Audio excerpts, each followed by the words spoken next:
سہروردی اوچی رحمت اللہ تعالیٰ علیہ و نور اللہ مرکزہ الکریم، ان کی یاد میں یہ محفل منعقد فرمائی۔ سبحان اللہ۔ تھوڑے سے وقت میں چند باتیں عنوان کے مطابق حسب موضوع سماعت فرمائیں گے۔ ایک بات تو یہ سماعت فرمائیں کہ حضور سیدنا جلال الدین بخاری رحمۃ اللہ تعالی علیہ 7ویں صدی ہجری کے اکابر آل اللہ سے ہیں۔ آپ بخارا سے اچ شریف میں تشریف لائے۔ بخارا سے ایک جگہ پہلے ہجرت فرمائی تھی جس کو بکر کے نام سے یاد کیا جاتا تھا۔ اس دور میں جو اس علاقے کے عظیم پیشوا تھے حضرت سید بدر الدین البکری رحمت اللہ تعالی علیہ، حضور سرور عالم صلی اللہ تعالی علیہ وسلم نے ان دونوں بزرگوں کو اپنی زیارت کا عالم موجہ میں شرف عطا فرمایا۔ حضرت سید جلال الدین رحمت اللہ علیہ کو بھی اور حضرت سید بدر الدین رحمت اللہ علیہ کو بھی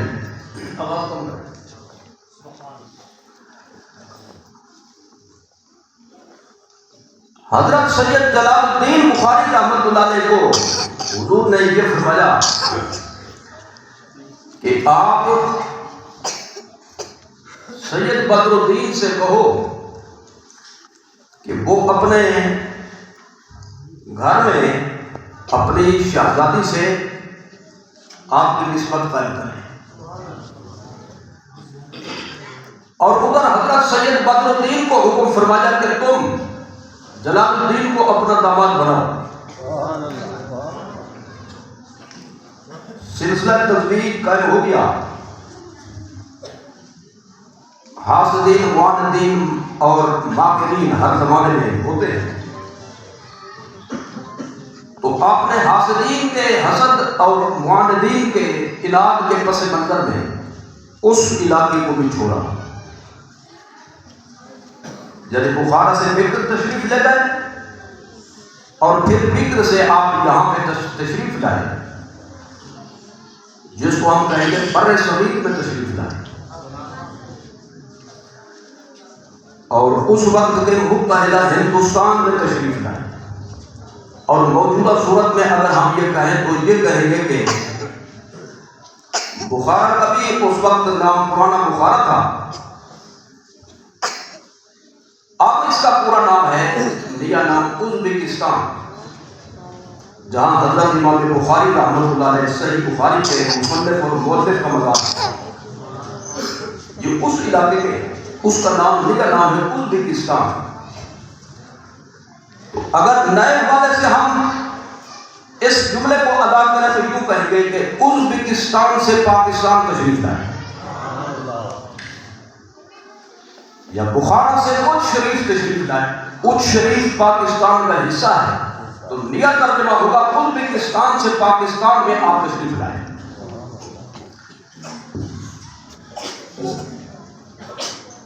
آپ کا سلسلہ عالیہ جو طریقت والا سلسلہ عالیہ ہے وہ ہے سہروردی، بنیادی طور پر سہروردی سلسلہ کے جو نور سے اعلیٰ ہے وہ حضرت شیخ الشیوخ امام الاولیاء حضرت شہاب الدین سہروردی رحمۃ اللہ تعالی علیہ، جو فقہی اعتبار سے سنی شافعی تھے۔ حضرت شیخ شہاب الدین سہروردی رحمۃ اللہ تعالی علیہ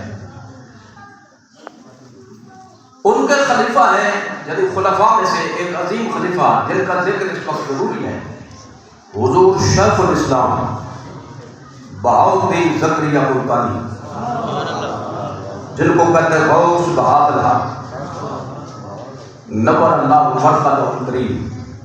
یہ حضور بابا فرید الدین گنج شکر کے خالہ زاد بھائی ہیں، یہ دونوں آپس میں خالہ زاد بھائی ہیں۔ ہم عصر ہیں، ہم زمان ہیں۔ تو حضرت سید جلال الدین بخاری رحمۃ اللہ تعالی علیہ حضور شیخ الاسلام بہاؤالدین زکریا ملتانی رحمۃ اللہ علیہ کے مرید بھی ہیں اور ان کے خلیفہ بھی ہیں۔ تو ان کا جو سلسلہ عالیہ شور کر دیا ہے وہ حضور غوث بہاء الحق کی نسبت سے ہے۔ اس سے آپ سمجھ سکتے ہیں کہ حضور غوث بہاء الحق کا کتنا رتبہ ہے۔ ایسی عظیم و جلیل ہستیاں بھی ان کے مریدوں میں شامل ہیں۔ ایک بات میں یہاں پہ یہ عرض کر دوں کہ پرانے زمانے میں یہ رواج تھا کہ پوتے کا نام دادے والا ہوتا تھا۔ جیسے وہ ایک مثال ہے نا کہ تیرو سد خیران، یہ سد خیران کیا ہوتی ہے؟ تو میں پہلے اس کی بڑی تعویلیں کرتا تھا، بھائی سیاسی جہاد ہوتی ہے، یعنی دائیں بائیں آگے پیچھے اوپر نیچے، 6 جو ہو گئی، 1 ہوگی درمیان والی، تو مطلب یہ 7 میں سے جس طرف جاؤ جہاں بھی ہو تمہاری خیر ہے۔ لیکن ایک دفعہ ایک سید صاحب میرے پاس تشریف لائے، انہوں نے کہا جی میراث کا ایک مسئلہ ہے، اس کو حل کر دیں۔ یہ پرانے زمانے کی بات ہے، میں یوں کہوں کہ پچھلی صدی کی بات ہے۔ اب تو نا 21ویں وہ تھی 20ویں، سن 1900 کچھ، یعنی آخری حصے۔ انہوں نے مجھے اپنا سوال نامہ پیش کیا، سوال لکھوایا، خیر شاہ صاحب فوت ہوئے جی، خیر شاہ صاحب، خیر ہے بولتے تھے، خیر شاہ صاحب فوت ہوئے، انہوں نے فلاں فلاں وارث چھوڑے۔ تو پھر ان کی اولاد لکھوائی، اولاد کے بعد پھر یہ کہا کہ پھر وہ جو فتح شاہ صاحب تھے ان کا بیٹا تھا خیر شاہ صاحب، وہ بھی فوت ہو گیا، یعنی پوتا جو تھا وہ بھی خیر شاہ، اور پھر پڑ پوتا بھی خیر شاہ، سکر پوتا بھی خیر شاہ۔ اس طرح سے 7 پشتیں اس نے لکھوائی۔ میرے پاس اس مسئلے کی نقل موجود ہے، میں نے گنا تو وہ 7 خیر شاہ بنتے تھے۔ تو میں نے کہا سد خیرہ یہ تو نہیں ہے، اس نے کہا یہی ہے۔ تو مطلب ہے جو کہتا ہے تینو سد خیرہ، تو مقصد ہوتا ہے 7 سیدوں کا تمہیں 7 نصیب ہو، اور جن کا نام حسن اتفاق خیر ہے، اور چاہیے بھی تمہیں خیر ہے۔ تو خیر یہ ایسے ہوتا تھا کہ بھئی پوتے کا نام جو ہوتا تھا وہ ہوتا تھا دادے کے نام پہ۔ تو حضرت سید جلال الدین اوچی بخاری سہروردی رحمت اللہ تعالی علیہ جن کا تذکرہ ہم کر رہے ہیں، ان کے پوتے بھی اسی نام سے ہیں، ان کا نام بھی حضرت سید جلال الدین۔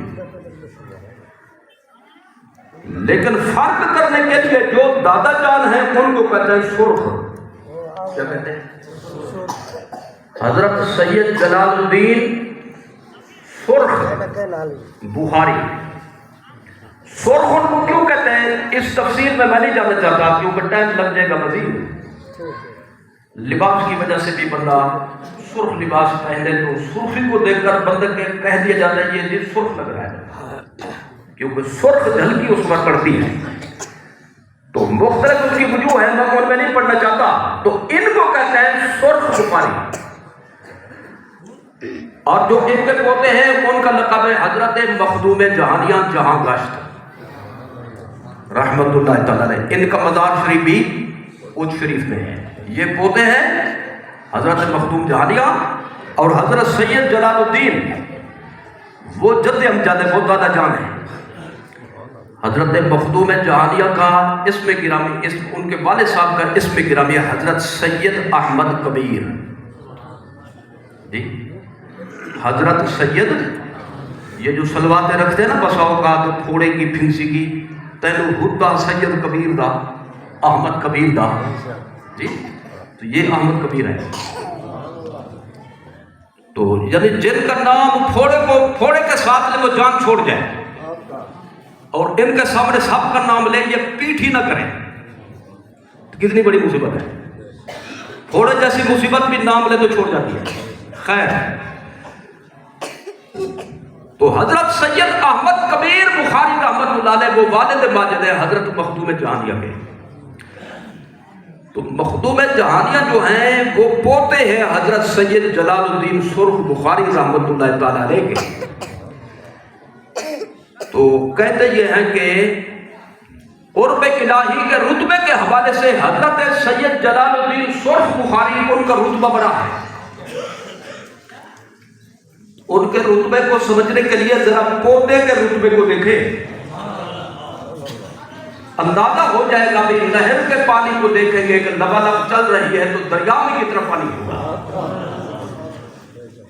تو حضرت سیدنا مخدوم جہانیہ رحمت اللہ تعالیٰ علیہ، یہ بھی ایک حسن اتفاق ہے اور پر لطف بات ہے کہ حضرت سید جلال الدین سرخ بخاری رحمت اللہ علیہ یہ مرید اور خلیفہ ہیں حضرت غوث وہاب الحق کے، اور حضرت مخدوم جہانیہ مرید اور خلیفہ ہیں حضرت شاہ رکن اعظم کے،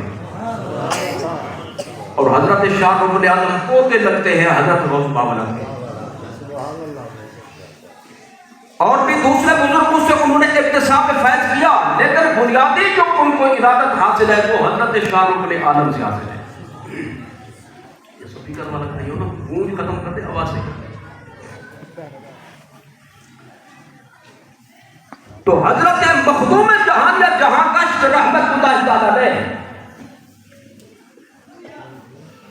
آپ اپنے وقت کے زبردست علماء دین میں سے ہیں، زبردست قرآن کے قاری ہیں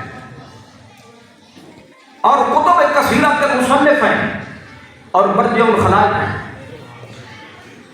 ان کے روحانی رتبے کو اور مقام کو سمجھنے کے لیے، یعنی حضور سیدنا جلال الدین بخاری رحمۃ اللہ علیہ کے مرتبے کو سمجھنے کے لیے ان کو ہم حوالہ بنا رہے ہیں کہ فیض لینے والوں کا مرتبہ دیکھیں، دینے والا خود بخود سمجھ آ جائے.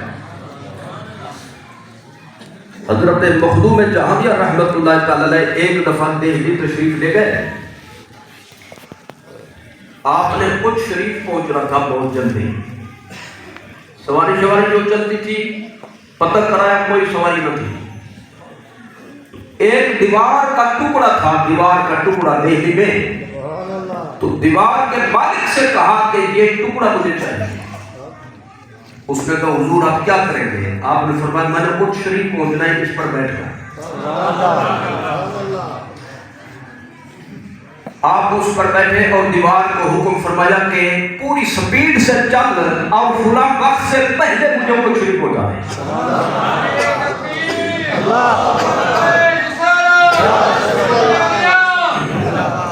یہ پچھلے جو چپ ہے نا، یہ سوچ رہے ہیں کہ دیوار کیسے چل سکتی ہے، نہ اس کے پہیے، نہ کوئی انجن، نہ کوئی ڈیزل، نہ پیٹرول.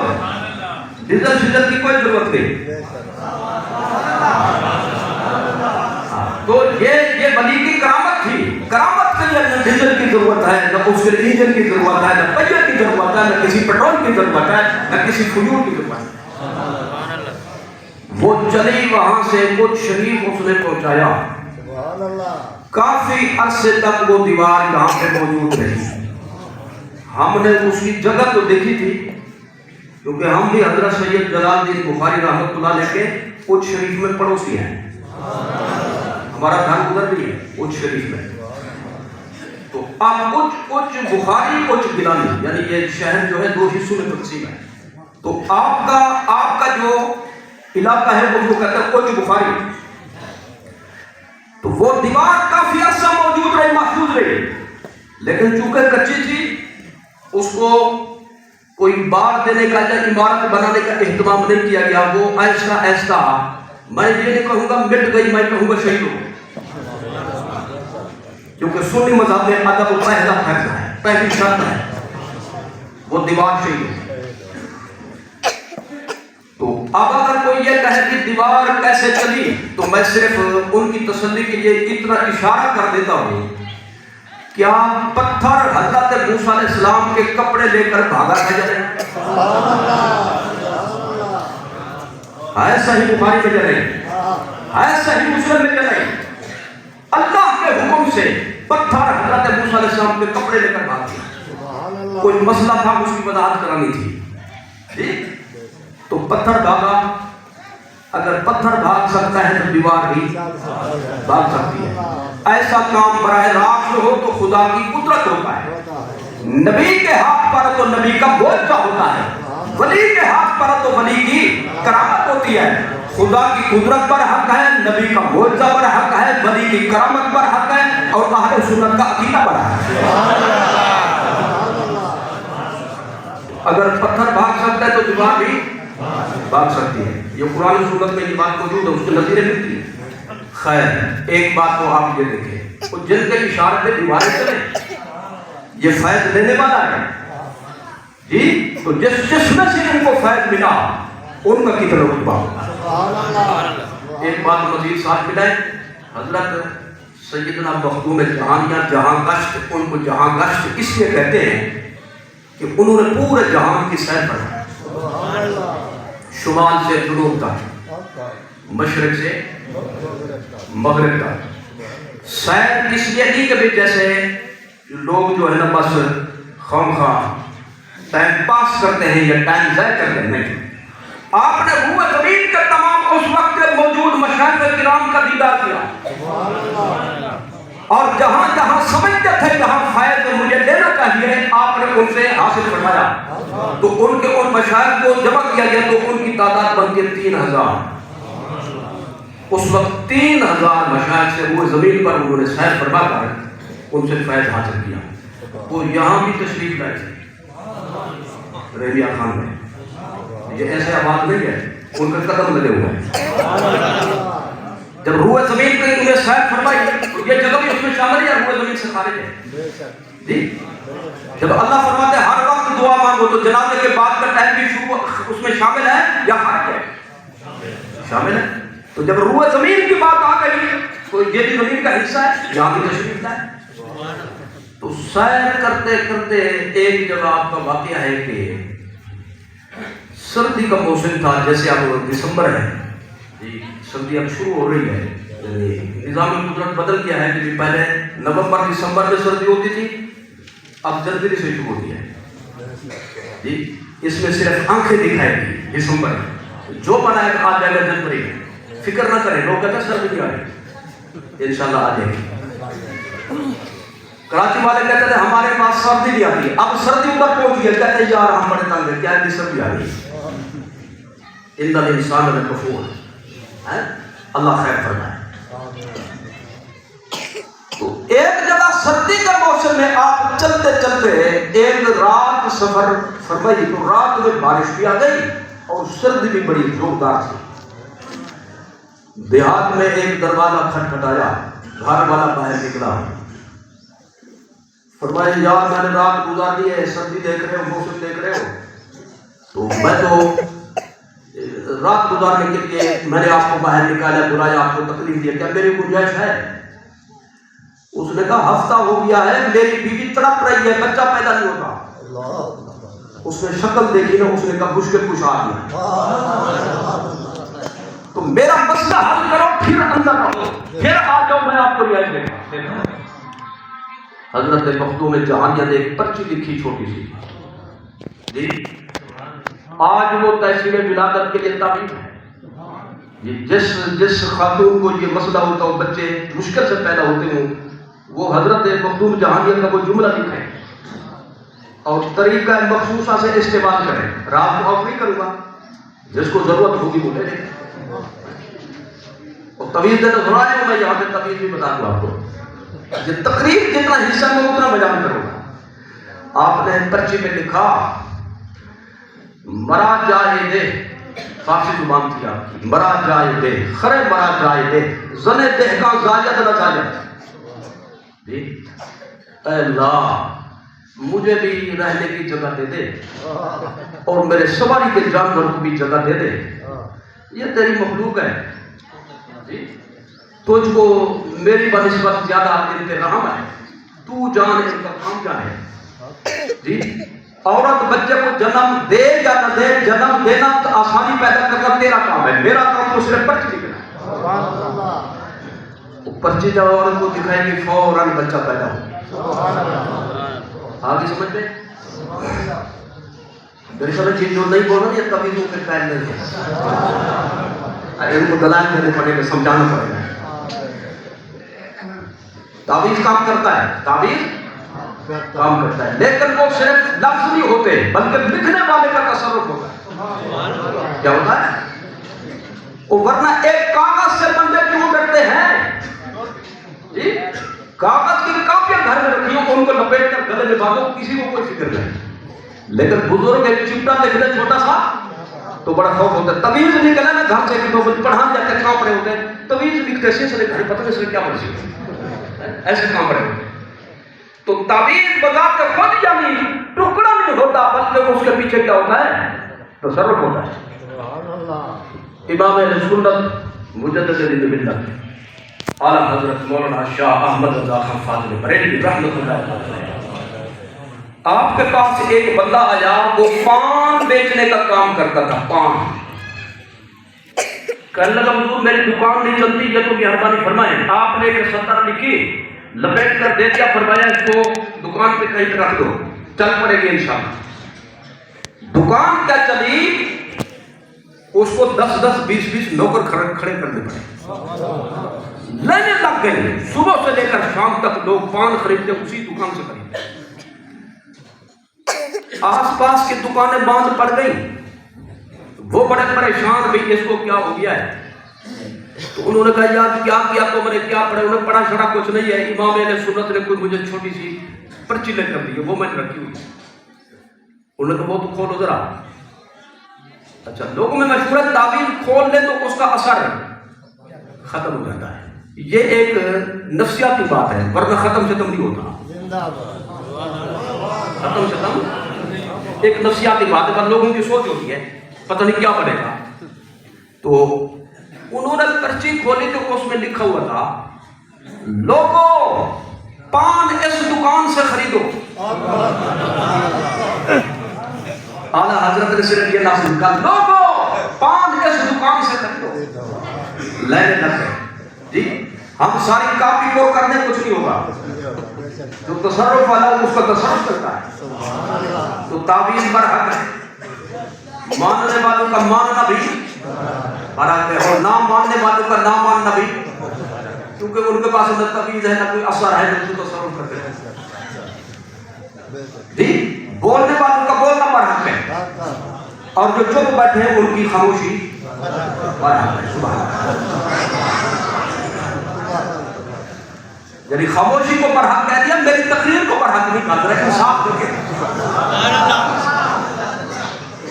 خیر اب آپ تیار ہو گئے ذہنی طور پر، سنیے جو میں بات کرنا چاہتا ہوں۔ تعویذ برحق ہے، کیا ہے؟ اچھا تو وہ حدیث بھی کہاں جائے گی؟ التبائب وقت والا تو شرک، یہ بڑی گشت کر رہی ہے، یہ پرچی، یہ بھی سٹیکر چھپا ہوا ہے، لوگ میں تقسیم کرتے ہیں، بات آ کے چلو میں اس کو بھی واضح کر دوں۔ یہ تعویذ گندے شرک ہیں، حضور کا فرمان ہے، یہ تعویذ گندے شرک ہیں۔ میں نے اسی کے ترجمے میں جواب دے دیا ہے، اگر جاگ رہے ہوتے تو بالکل سمجھ جاتے، مجھے بولنے کی تکلیف کی ضرورت نہیں تھی۔ یہ تعویذ گندے شرک ہے، کیا کہا میں نے؟ یہ کون سے؟ جن کی طرف حضور نے اشارہ فرمایا، اور وہ تھے جو مشرک لکھتے تھے، جو بت پرست لکھتے تھے، جن میں بتوں کے نام ہوتے تھے۔ تو حضور نے فرمایا یہ شرک ہے، جو میرے غلام لکھیں گے وہ تو شرک کا کلا کما کرنے والا۔ تو تعویذ کا بھی اثر ہوتا ہے۔ حضرت مخدوم جہانیاں چلتے چلتے چلتے اپنی سیر و سیاحت کو جاری رکھتے ہوئے مدینہ طیبہ پہنچے۔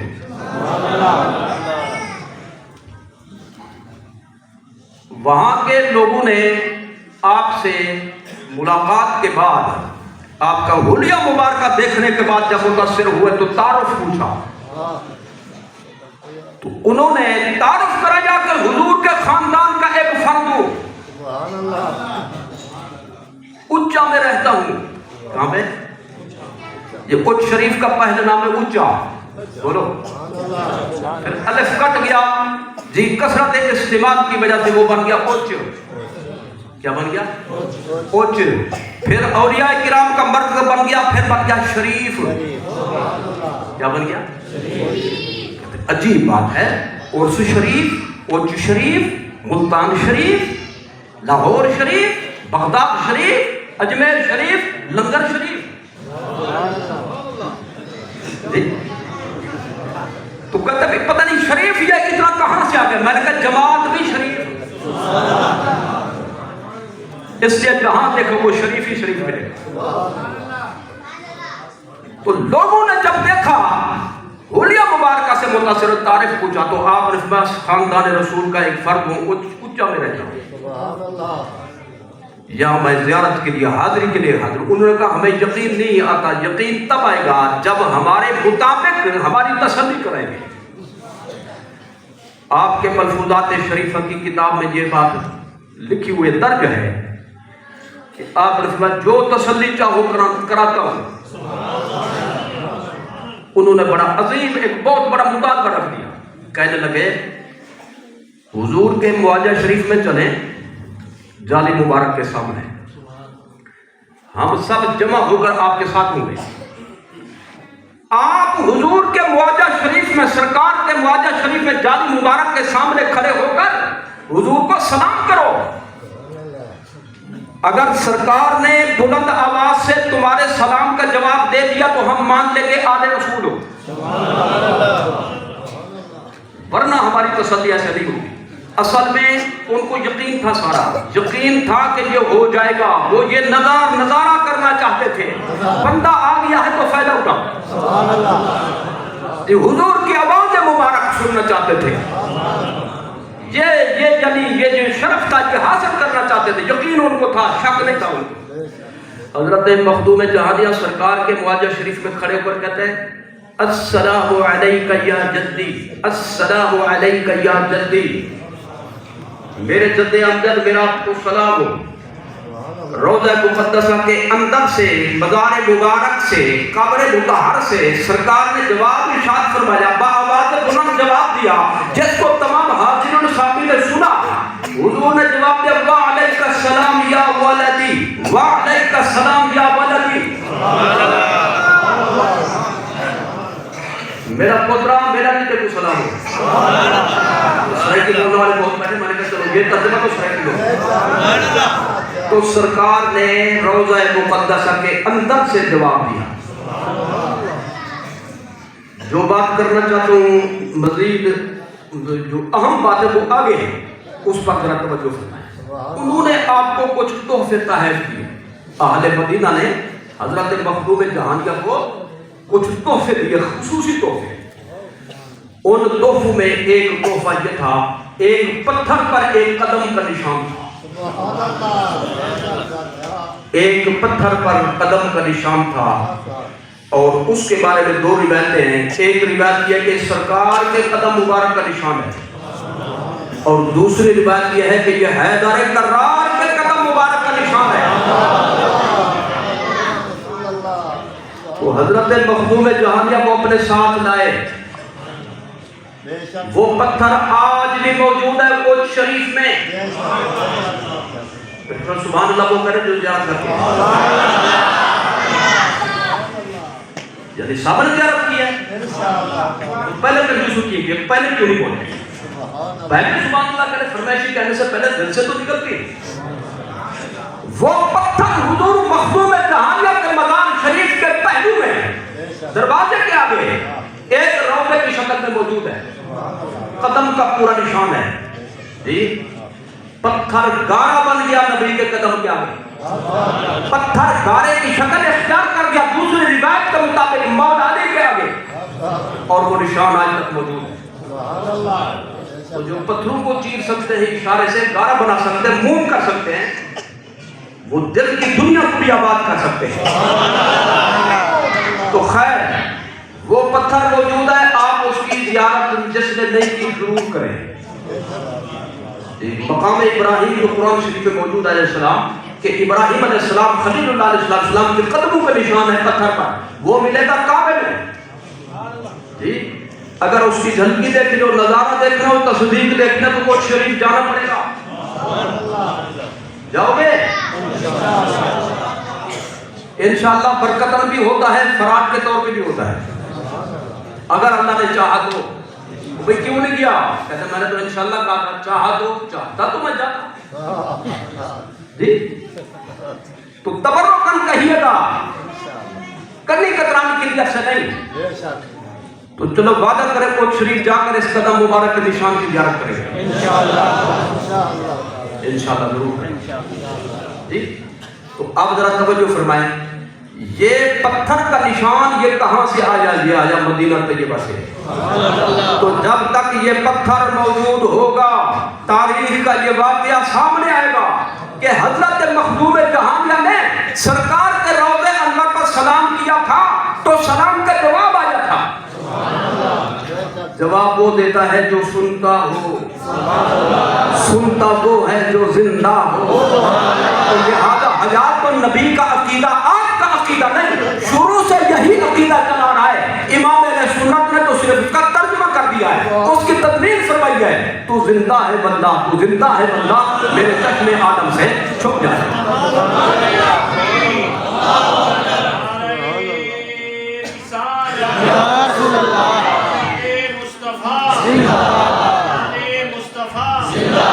اچھا ایک بات میں اور کہنا چاہتا ہوں اس کے ساتھ آپ کی اجازت سے، یہ کچھ لوگوں کو آج کل نا حضور غوث اعظم کے بارے میں ذرا تھوڑی سی دل میں کدی پیدا ہو گئی جی، تھوڑا سا ٹیڑھا پن پیدا ہو گیا، اور وہ تھوڑا نہیں بلکہ بہت زیادہ ہے۔ ایک بندہ تو کہنے لگا کہ جب غوث اعظم کی تعریف کرتے ہو تو ہمارا دل جلتا ہے۔ میں نے کہا تو ہے ہی جلنے والا، آپ کی سمجھ میں؟ تو میں اس مسئلے کو حل کرنا چاہتا ہوں حضرت مخدوم جہانیہ جہاں گشت کے خاندان کے حوالے سے، ان بزرگوں کے حوالے سے جن کا عرص چل رہا ہے جی۔ تو ویسے اس کو سمجھنے کے لیے ایک جملہ ہی کافی ہے، اگر اس سے ہٹ کر کہیں تو ایک جملہ ہی کافی ہے کہ یہ جو تبدیلیاں ہیں یہ بات کی چیزیں ہیں۔ ان تبدیلیوں اور تغیرات سے پہلے حضور غوث اعظم کے بعد کے جتنے اولیاء کرام ہیں، ہم زمان ہوں یا آپ کے زمانے کے بعد ہوں، وہ سب کے سب حضور غوث اعظم سے اپنی نیاز مندی کو بہت بڑی سعادت سمجھتے ہیں۔ چشتی ہوں تو وہ بھی، سہر وردی ہوں تو وہ بھی، نقش بندی ہوں تو وہ بھی، قادریوں نے تو ایسے بھی سمجھ لیا، یعنی سب متفق ہے، کسی کا اس میں اختلاف نہیں۔ حضرت شاہ سلیمان توسوی رحمت اللہ تعالیٰ نے توسہ شریف میں آپ کا مزار شریف ہے جی، کتنے بڑے بزرگ ہیں۔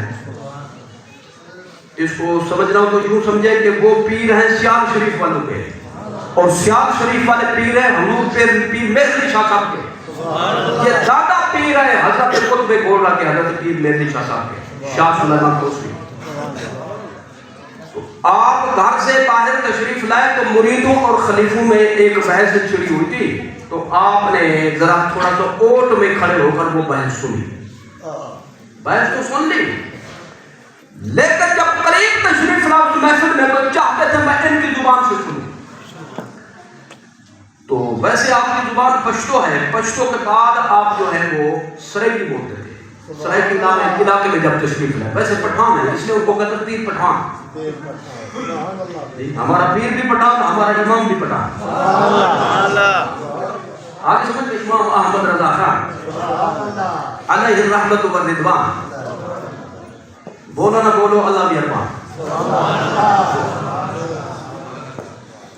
حضرت پیر پٹھان تشریف لائے تو آپ نے یہ بات جو بحث تھی وہ سنی اور محفل میں آ کر فرمایا، وہ کیا بٹھا دیا کیا مسئلہ؟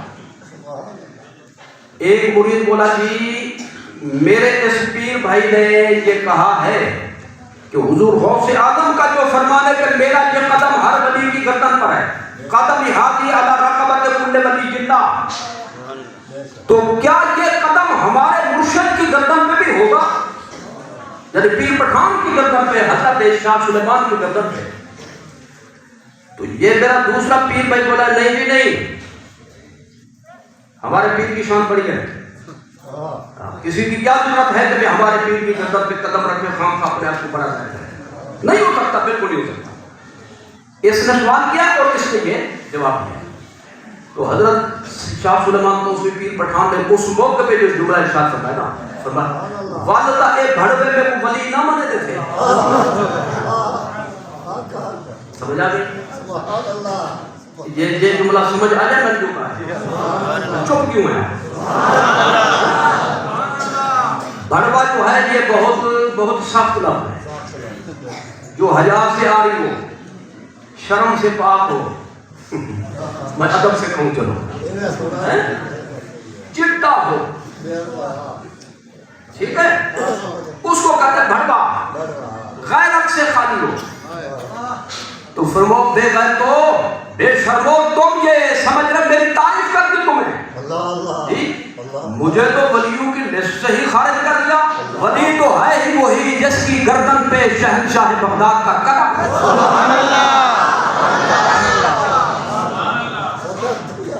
یہ ہیں چشتیوں کے پیر. کیا جی؟ چشتیوں کے پیر. باقی ہو گئے نقش بندی سلسلہ. نقش بندی سلسلے کے حوالے سے 100 سال پہلے حضور غوث اعظم نے پیش گوئی فرمائی تھی کہ بخارا سے، وہ بھی بخارا کے تھے، حضرت شاہ نقشبند، ان کا نام حضرت سید بہاؤالدین، وہ بھی سادات کرام سے. سید بہاؤالدین بخاری المعروف شاہ نقشبند، حضور غوث اعظم نے پیش گوئی فرمائی تھی اللہ کا ایک مرد کامل پیدا ہوگا. تو ان کا حصہ ہمارے پاس بھی ہے. ان کا حصہ تو 100 سال کے بعد کم و بیش حضرت شاہ نقشبند کا جب دور آیا تو ان کو یہ روایت پہنچی تو سونے سے پہلے حضور غوث اعظم سے مدد مانگ کر سوئے. حضور غوث اعظم کا تذکرہ کرتے کرتے سو گئے. اسی خواب کے اندر غوث اعظم نے جو حصہ دینا تھا عطا فرمایا. چشتی بھی غلام، نقش بندی بھی غلام. ہندوستان میں نقش بندی سلسلہ کے سب سے بڑے پیشوا یعنی اپنے دور کے بعد حضرت مجدد الفسانی ہیں. وہ اپنی کتاب مبدمات میں لکھتے ہیں، میرے پاس موجود ہے. فرماتے ہیں میں نے جب روحانی سیر کی ایک مقام ایسا آیا حیرت طاری ہو گئی، راستہ نہیں نظر آتا تھا، ادھر جاؤں یا ادھر جاؤں یا کدھر جاؤں. تو فرماتے ہیں حضور غوث اعظم تشریف لائے. انہوں نے فرمایا شیخ احمد ادھر جاؤ. تو ان کی رہنمائی سے میں نے، ان کی مہربانی سے میں نے ترقی کی. تو نقش بندی بھی غلام ہے. آگے سمجھ میں؟ چشتی بھی غلام ہے. حضور غوث اعظم نے جب یہ اعلان فرمایا تھا میرا یہ قدم ہر ولی کی گردن پہ ہے، حضرت خواجہ اجمیری معین الدین چشتی رحمت اللہ تعالیٰ علیہ، چشتیوں کے تاجدار، آپ ایک پہاڑ کی غار میں عبادت میں مصروف تھے. ولایت کے قانون سے انہوں نے حضور غوث اعظم کا یہ فرمان اور خطاب سنا، سر جھکا دیا. فرمایا بل علی عینی و راسی، آپ کا قدم کسی کی گردن پر ہوگا، میرے آنکھوں پر بھی ہے، میرے سر پر بھی آپ کا. اللہ اکبر یا رسول اللہ.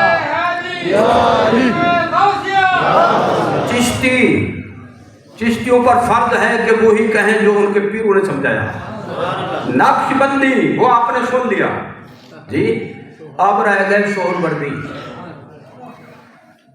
میں حوالہ بھی ایسا نہیں پیش کر رہا کہ جس کو کوئی بندہ ہلا سکے. شیخ محقق اپنے قلم سے لکھ رہے ہیں. شیخ محقق شاہ عبد الحق محدث دہلوی، انہوں نے بر صغیر کے اولیاء کرام کاملین کے حالات پہ ایک مفصل کتاب لکھی، اخبار الانبیاء. فارسی میں بھی ہے، اردو بھی ترجمہ اس کو. تو فارسی میرے پاس موجود ہے، اردو بھی موجود ہے. اس میں حضرت مخدوم جہانیہ کے حالات میں یہ بات موجود ہے. آپ فرماتے تھے حضرت مخدوم جہانیہ، کیا فرمایا آپ نے؟ فرمایا حضور غوث اعظم کی روایت مجھے پہنچی ہے، طوبیٰ لمن رآنی والے من رہا من رآنی والے من رہا من رہا من رآنی.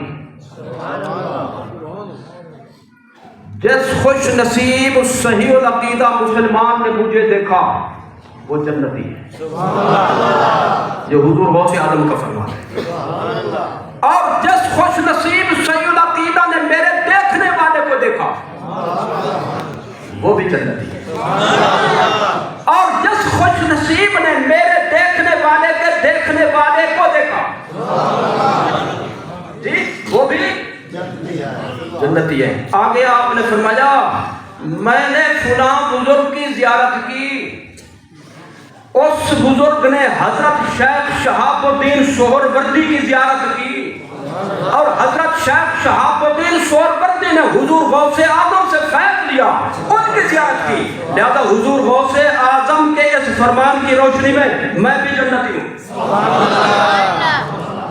یہ کون کہہ رہے ہیں جی؟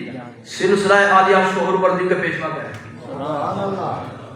آگ بھڑا اٹھی، اس نے ایک جگہ کو مال کو لپیٹ میں لے لیا، بجھنے کا نام نہیں لے رہی تھی. حضرت مخدوم جہانگیہ نے مٹی جمع کی اور یا شیخ عبد القادر جیلانی کہہ کر آگ پر پھینک دیا، آگ بجھ گئی. تو معلوم نقش بندی کی غلام ہے. ہمت کرو، چلو چپ کرنے کی ہمت کرو، کوئی بات نہیں، کرو تو صحیح نا، ویسے تو نہیں بیٹھنا چاہیے بندے کو.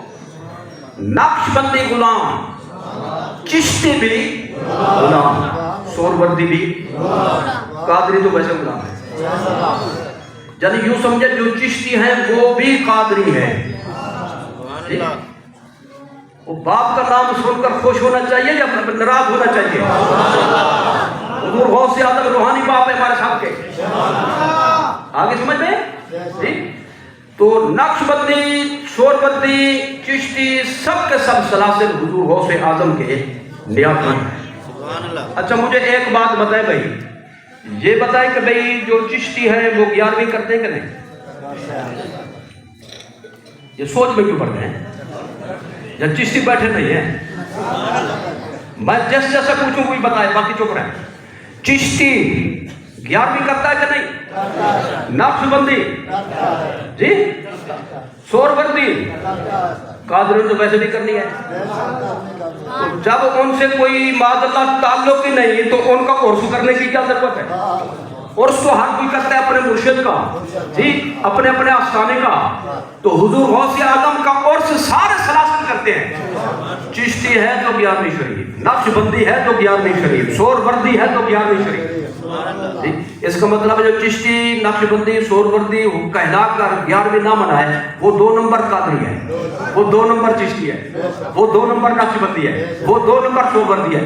1 نمبر وہی ہوگا کہ جو اپنے مرشدون کے وساطت سے حضور غوث اعظم کا غلام ہو.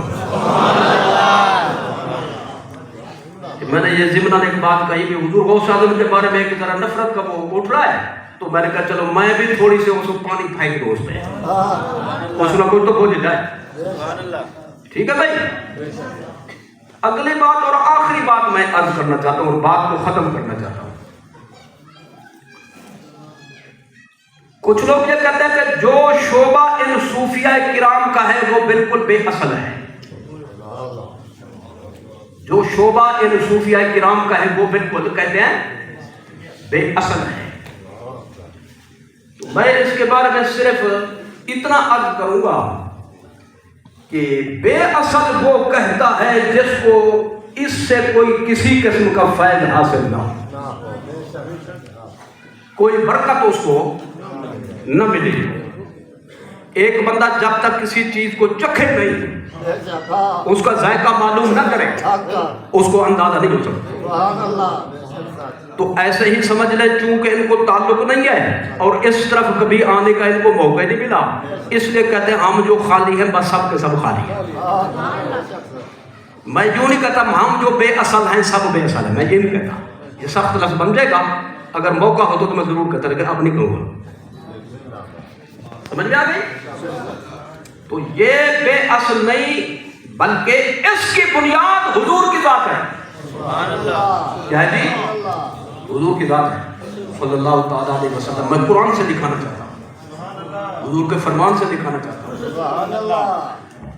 ایک مولانا نے ایک رسالہ لکھا تھا لاہور سے، مولانا نہیں مولانا، نا اور ہوتا ہے، نا اور ہوتا ہے. خیر میں اس گرامر میں نہیں پڑھنا چاہتا. وہ رسالہ بھی میرے پاس موجود ہے، وہ ہمارے مسلک کا نہیں لکھنے والا. اس نے کہا تصوف تو ایک نشہ ہے جو اس میں اس کا جو عادی بن جائے وہ تو بالکل بیکار ہو جاتا ہے. بس پڑا رہتا ہے رات دن، نہ اس کو جہاد سے تعلق ہے، نہ اس کو امت کے امور سے کوئی تعلق ہے، بس وہ تو بے حس پڑا ہوا ہے. یہ تو ایک نشہ ہے جو آدمی کو بیکار کر دیتا ہے. اور میں کہتا ہوں قرآن و سنت کی روشنی میں تصوف اور طریقت بیکار کرنے والا نشہ نہیں، عرش تک پرواز دینے والا نشہ ہے. بیکار کر دینے والی یہ چیز نہیں، بلکہ یہ آب حیات ہے جس کو ایک قطرہ مل جائے وہ ہمیشہ کے لیے زندہ ہو جاتا ہے. مختصر اس کی تفصیل میں ایک جملے میں عرض کرنا چاہتا ہوں. بھائی ایک ہوتا ہے قانون، ایک ہوتا ہے قانون پر عمل. ایک ہوتا ہے قانون، ایک ہوتا ہے قانون پر عمل. قانون بن گیا کہ اس چوک سے جب تک یہ بتی جل رہی ہے، سرخ بتی، اس لائن والے آگے نہ جائیں. چوک میں ہوتا کہ نہیں ہوتا؟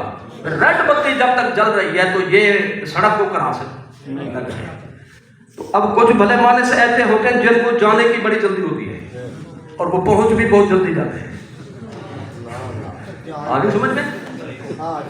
اب قانون تو بن گیا، اس پر پابند کرنے کے لیے بھی ایک اور محکمہ ہے.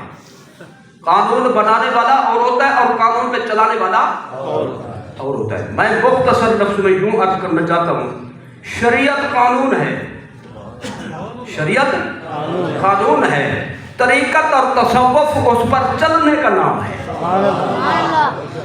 تو جو چلانے والوں انہی کو صوفیہ کہتے ہیں، جو چلانے والا محکمہ ہو انہی کو اولیاء کرام کہتے ہیں. اور یہ ہماری جماعت میں کہو الحمدللہ. شریعت قانون ہے، طریقت تصوف اس پر جی صحیح معنی میں چلنے کا نام ہے. صحیح معنی میں پابندی کے ساتھ، دل کی گہرائیوں کے ساتھ، مصیبت اور وزن سمجھ کر نہیں بلکہ سعادت سمجھ کر چلنے کا نام ہے. تو یہ جو شریعت کو لے اور اس پر چلنا نہ لے تو مردہ تو وہ ہے، بیکار بے حس تو وہ ہے جی. تو جس نے شریعت بھی لی اور اس پر چل کر بھی دکھایا اور امت مسلمہ کو اس پر کاربند بھی کر دیا، وہ بے حس و بیکار نہیں، بے حس و بیکار تم ہو جی. وہ تو کارآمد بنانے والے، بیکاروں کو کارآمد بنانے والے.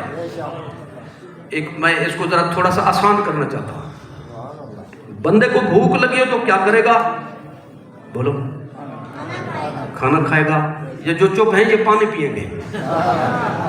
نہیں بولے گے تو تبصرہ میں نے بھی کرنا ہے نا کچھ کوئی. اب بھوک لگی تو کیا کرو گے؟ اب کھانے ہوتے ہیں دو قسم کے. ایک ہوتا ہے جس کو کھانے کو جی نہیں چاہتا، کھائیں تو متلی کی کیفیت پیدا ہو جاتی ہے، یعنی خراب پکا ہوا. لیکن بھوک سے بندہ مرا ہوا ہو تو وہ اس کو بھی مر رہا ہو بھوک سے تو وہ اس کو بھی جان بچانے کے لیے، اور جان بچانے کے لیے تو بڑی بڑی چیزیں پھر جائز ہو جاتی ہیں جی. آپ کو معلوم ہوگا یہ مسئلہ. تو اب وہ ہوگا پیٹ بھرنے کے لیے، کمر سیدھی رکھنے کے لیے، جو کچھ ملے گا بندہ اس کو کھائے گا. پیٹ تو بھرا لیکن کھانے کا مزہ نہیں آیا. ایک ہوتا ہے مزیدار کھانا کھانا، پیٹ بھی بھر جائے اور کھاتے ہوئے مزہ بھی آئے. بھائی ایک ہے نماز پڑھنا، روزہ رکھ لینا، صبح سے شام تک کھانے پینے سے پرہیز کرنا اور منافی روزہ امور سے اجتناب کرنا. ایک ہے صرف حج پڑھ لینا، چکر لگانا کعبہ کے اور ڈیرا ڈال دینا عرفات میں اور وہاں سے گھوم کر آ جانا. ایک ہے مزے سے کرنا، نماز پڑھیں تو لذت محسوس ہو روحانی، روزہ رکھیں تو لذت محسوس ہو روحانی، اور حج کریں تو لذت محسوس ہو روحانی. تو اگر کسی نے وہ عمل کر لیا، نماز پڑھی، روزہ رکھ لیا، کھانا پوری تو ہو گئی. لیکن مزے سے کھانا جس طرح کھانا اور ہوتا ہے، مزے سے نماز پڑھنا بھی اور ہوتا ہے جی. نماز روزہ فرض ہے، یہ کرو وہ کرو، یوں نہ کرو، طریقہ یہ ہے، یہ سکھائیں گے وہ جو ظاہری شریعت کو جانتے ہیں۔ اب اس میں مزہ کیسے آئے؟ یہ سکھائے گا غوث اعظم، یہ سکھائے گا غریب نواز، یہ سکھائے گا شہاب الدین سہروردی، یہ سکھائے گا شاہ نقشبند۔ جی تو لہذا یہ شریعت مطہرہ سے ہٹ کر شعبہ نہیں بلکہ شریعت مطہرہ کی روح ہے، روح۔ چونکہ اس کے خلاف بڑا فتنہ ہے، لہذا میں ایک جملے کی اجازت لیتا ہوں، بات کو ختم کرتا ہوں۔ قرآن میں یہ موجود ہے، حضور کے 4 مشن ہیں۔ یتلو علیہم آیاتہ، قرآن کے الفاظ پڑھانا، تلاوت یوں کرو، جی ادائیگی یوں کرو، تلفظ اس طرح سے ہو، طریقے ادا یوں ہو، جلدی پڑھو تو یوں پڑھو، حد سے پڑھو تو یوں پڑھو، درمیانی سپیڈ اور تدویر ہو تو یوں پڑھو، اور بالکل سلو سپیڈ سے پڑھو ترتیل کے ساتھ تو یوں پڑھو۔ یہ حضور کا منصب ہے، در حقیقت حضور کا منصب ہے، یہ قرآن میں موجود ہے۔ دوسری وَيُعَلِّمُهُمُ الْكِتَابَ وَالْحِكْمَةَ، قرآن کا ترجمہ اور تفسیر سمجھاتے ہیں حضور، یہ بھی حضور کا مشن ہے۔ والحکمہ، حدیث نبوی کی تلقین فرماتے ہیں، اپنی حدیث کا علم دیتے ہیں، یہ بھی حضور کا مشن ہے۔ اور چوتھا مشن ہے وَيُزَكِّيهِمْ، وَيُزَكِّيهِمْ، حضور صرف قرآن نہیں پڑھاتے، ترجمہ نہیں سمجھاتے، تفسیر نہیں بتاتے، حدیث سے آگاہ نہیں فرماتے، بلکہ اندر کو بھی پاک کرتے ہیں۔ دل کی جو بیماریاں ہیں، فسق و فجور اور دل کو کالا کرنے والے امور، حضور ان سے بھی پاک کرتے ہیں۔ پڑھنے کا فائدہ نہیں جب تک دل صاف نہ ہو، پڑھانے کا فائدہ نہیں جب تک دل صاف نہ ہو، پڑھانے کا فائدہ نہیں جب تک تزکیہ حاصل نہ ہو، اور تزکیہ یہ کس کا منصب ہے؟ یہ حضور کا منصب ہے۔ وَيُزَكِّيهِمْ، اندر کو صاف کرنا، یہ بھی حضور کا مشن ہے، حضور کا منصب ہے۔ تو حضور کا یہ مشن رہتی دنیا تک رہے گے، چاروں کے چاروں مشن حضور کے موجود تھے، ہیں، اور انشاءاللہ پوری آب و تاب کے ساتھ موجود رہیں گے۔ قرآن کے الفاظ پڑھائے جا رہے ہیں یا نہیں؟ یہ جن ناظرہ کی کلاس ہے، یہ حفظ کی کلاس ہے، یہ تجوید و قرات کی کلاس ہے، چل رہی ہے نہیں چل رہی؟ یہ ترجمہ کی کلاس ہے، یہ تفسیر کی کلاس ہے، چل رہی ہے کہ نہیں؟ یہ بخاری شریف کی کلاس ہے، یہ دورہ حدیث ہے، چل رہا ہے کہ نہیں؟ تو یوزکیم کہاں گیا؟ یہ غوث اعظم کا دربار ہے، یہ خواجہ غریب نواز کا آستانہ ہے، یہ شاہ نقشبند کی محفل ہے، یہ شاہ الدین سہروردی کی خانقاہ ہے۔ یہ خانقاہیں جو ہیں یہاں سے حضور کے جو انوار ظاہر ہوئے دنیا میں پھیلے، وہ ہیں وَيُزَكِّيهِمْ کی تعبیر کرنے والے، وہ ہیں وَيُزَكِّيهِمْ کی تفسیر کرنے والے۔ تو يُزَكِّيهِمْ کے جو وارثین ہیں انہی کو صوفیاء کرام کہتے ہیں، انہی کو اولیاء کرام کہتے ہیں۔ اور یہ در حقیقت حضور کا منصب ہے۔ کس کا منصب ہے؟ سرکار کا منصب ہے۔ ایک حدیث شریف ہے جس کو حدیث جبریل کہتے ہیں، جبریل علیہ السلام انسان کی شکل میں، نوجوان کی شکل میں آئے تھے حضور کی خدمت میں، سفید کپڑے پہنے ہوئے تھے، کالی داڑھی مبارک تھی، کالی کالی زلفیں تھی، ایسے لگتا تھا جیسے ابھی غسل خانے سے نہا کر تازہ تازہ صاف ستھرا ہو کر بندہ آیا ہے۔ صحابہ کرام فرماتے ہیں ہمیں بڑا تعجب ہوا، تھا مسافر لیکن سفر کا کوئی نشان نہ تھا، اور بڑا تعجب یہ ہوا ادھر کا ہوتا تازہ کپڑا تبدیل کر کے آ جائے تو ہم اس کو جانتے ہوتے۔ تو تعجب میں ہم بڑے مبتلا ہو گئے، ہم نے کہا دیکھیں اب کرتا کیا ہے۔ حضور کے سامنے اس نے 3 دفعہ اجازت مانگی، صحیح میں آ جاؤں؟ حضور میں آ جاؤں، اجازت ہو تو میں آ جاؤں، اس میں کہہ تو رہا ہوں آ جاؤں، اور صحیح ایک بار پھر میں عرض کرتا ہوں، گزارش کرتا ہوں، اجازت ہے میں بیٹھ جاؤں؟ 3 دفعہ اجازت مانگی حضرت آنے والے نے۔ آ کر حضور کے سامنے وہ بندہ ایسے بیٹھا جیسے اتحیات میں نمازی بیٹھتا ہے، بڑے ادب کے ساتھ یوں بیٹھ گیا یا حضور کے گھٹنوں مبارک پر یا ران مبارک پر ہاتھ رکھ لیا، دونوں ترجمے۔ اب اس نے کہا حضور اس میں کیا کہتے ہو؟ اس نے کہا کچھ مسئلے پوچھنے۔ فرمایا پوچھو کیا پوچھنا چاہتے ہو؟ اس نے ایک تو پوچھا یہ بتائیں کہ اسلام کیا ہوتا ہے؟ حضور نے تشریف بیان فرمائی کلمہ پڑھنا، نماز، روزہ، حج، زکات۔ اس نے کہا بالکل ٹھیک کہا آپ نے، صدق کہا آپ نے، بالکل سچ کہا۔ حضرت عمر فرماتے ہیں ہمیں بڑا تعجب ہوا، یسألہ و یصدقہ، ہے پوچھنے والا پھر تصدیق کیسے کرتا ہے؟ جی اگر اس کو معلوم تھا پوچھا کیوں، معلوم نہیں تھا تو تصدیق کیسے کرتا ہے؟ خیر ہم نے کہا دیکھتے آگے کیا ہوگا۔ کہنے لگا یہ بتائیں ایمان کیا ہوتا ہے؟ حضور میں ایمان یہ ہوتا ہے اللہ کو مانے، اس کے نبیوں کو مانے، رسولوں کو مانے، کتابوں کو مانے، آخرت کو مانے، تقدیر کو مانے۔ اس نے پھر وہی کہا صدق کہا آپ نے، بالکل سچ کہا۔ آگے اس نے یہ کہا اخبرنی عن الاحسان، مجھے یہ بتائیں کہ اصل نیکی بندے کو کب ملے گی؟ کیا ملے گی؟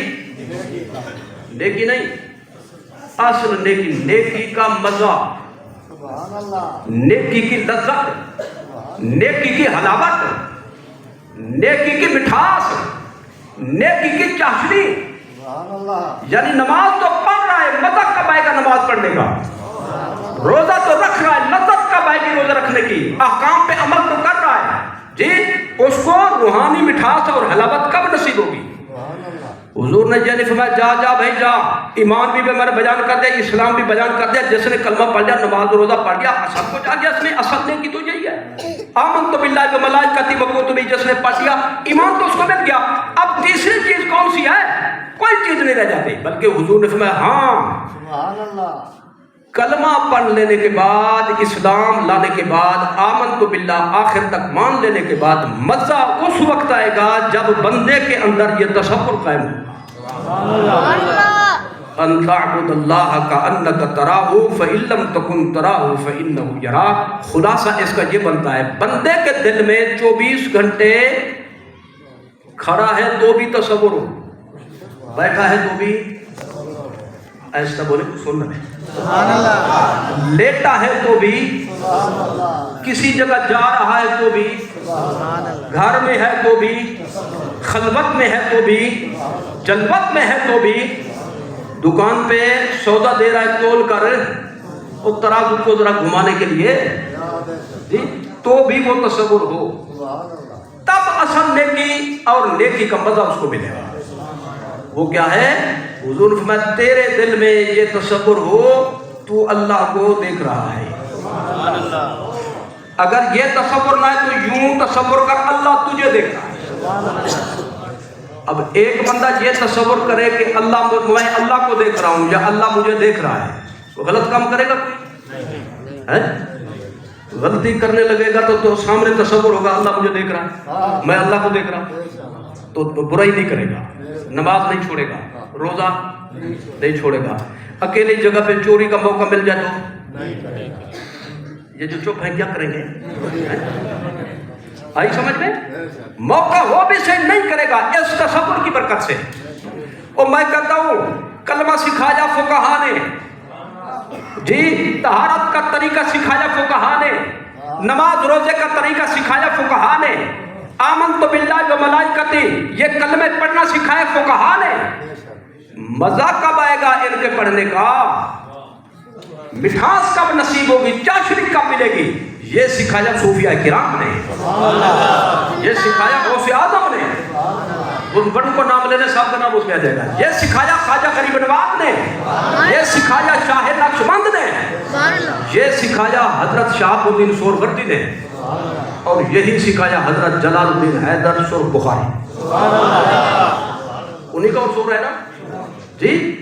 تو یہ جو شعبہ ہے یہ حضور کا شعبہ ہے، اصل میں مشن حضور کا ہے، وارث ہے ان کے، یہ جی، اور یہ اعلیٰ شعبہ ہے سب سے، پڑھنے سے بھی اوپر، پڑھانے سے بھی اوپر، کیونکہ اصل مقصود ہے تزکیہ، تزکیہ حاصل نہ ہو تو پڑھنے پڑھانے کا کوئی فائدہ نہیں، اور تزکیہ نصیب نہیں ہو سکتا جب تک تزکیہ کرنے والوں سے تعلق نہ ہو۔ ایک بندہ درزی بننا چاہتا ہو جی، گھر میں بیٹھے بیٹھے بن جائے گا، کیا کرے گا؟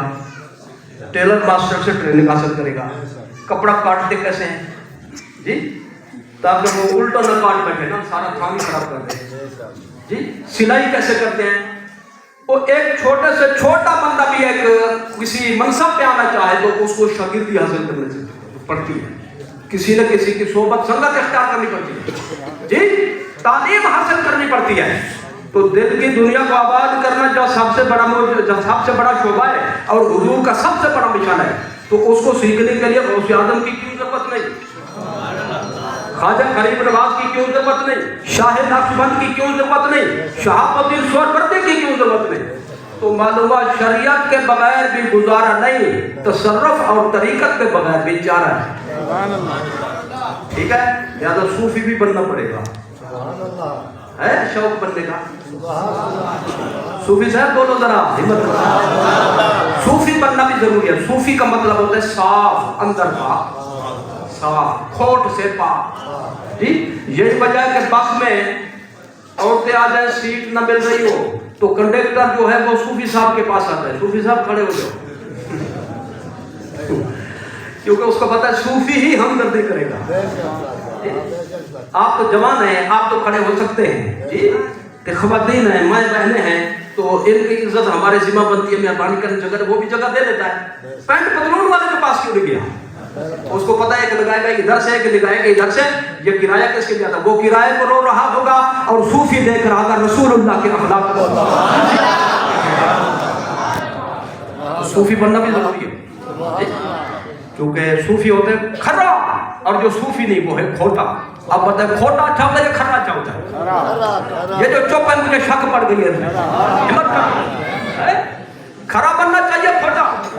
تو کھرا بننے کے لیے ان اولیاء کرام کے دامن سے وابستہ ہونا ضروری ہے. کلمہ پڑھنے کے بعد، اسلام لانے کے بعد صحبت سنگت بھی ضروری ہے. یا ایھا الذین آمنوا، قرآن سے دکھا دیتا ہوں، ایمان والو، ایمان میں جی آمنت باللہ سارا آ گیا. اتقوا اللہ، اللہ سے ڈرو، کلمہ بھی پڑھنا آ گیا، نماز بھی اس میں آ گئی، روزہ بھی آ گیا، حج بھی، زکوٰۃ بھی، سارے امور آ گئے. آگے کیا فرمایا؟ وَكُونُوا مَعَ الصَّادِقِينَ، اگر چاہتے ہو تمہارا ایمان نکھرا رہے، اگر چاہتے ہو تمہاری نیکی محفوظ رہے، تو سچوں کے ساتھ مل کر رہو. اسی کو کہتے ہیں اہل صدق و صفا. اہل صدق و صفا، اور جو اہل صدق و صفا انہیں کہتے ہیں صوفیاء. آگے سمجھ لیں. میرے حضرت نے ایک بڑی یہ حضور کے ذریعے زبان ہے ایک بڑا قیمتی جملہ ارشاد فرمایا کہ یہ چاروں سلسلے لوگ کہتے ہیں کیوں ہیں، یہ مختلف کیوں ہیں؟ فرمایا اصل روشنی ہے حضور کی. ایک مثال عطا فرمائی آپ نے، فرمایا بجلی کی ایک ہی روشنی ہے. کیا؟ بجلی کی ایک ہی روشنی. لیکن لڑیوں کو دیکھ لو، ادھر ہے پیلی، پھر ہے سرخ، پھر ہے سبز، پھر ہے نیلی، پھر ہے سفید. اندر تو ایک ہی ہے، اندر تو ایک. جیسا شیشہ لگتا گیا رنگ وہی ظاہر ہوتا گیا. فرمایا چشتی شیشہ لگا تو رنگ اور ظاہر ہوا، قادری شیشہ لگا تو رنگ اور ظاہر ہوا، نقشبندی سہروردی شیشہ آگے ہوا تو رنگ اور ظاہر ہوا. مرکز سے رنگ ایک ہی ہے جو ہر رنگ کے اندر تقسیم ہوا. کہو الحمدللہ کہ اللہ تعالیٰ نے ہمیں اس جماعت میں پیدا فرمایا جس جماعت میں اس کے یہ محبوب و مقرر ہوتے. جی تقریر بیکار نہیں ہونی چاہیے. جی دہی کو بلوئیں مکھن نہ نکالیں، محنت ضائع ہو گئی. مکھن نکالو، مکھن ہے.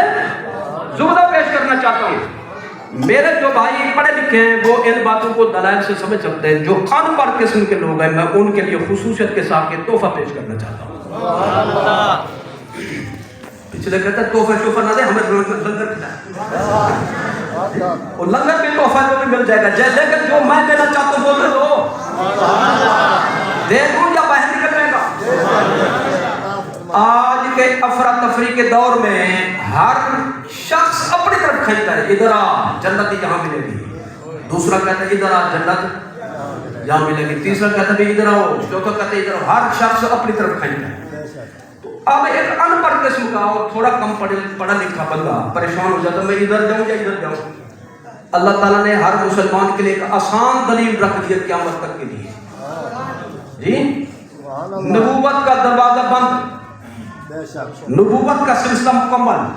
اب کوئی لیا نبی نہیں جائے گا، آ بھی نہیں سکتا. جی لیکن ولایت کا دروازہ قیامت تک.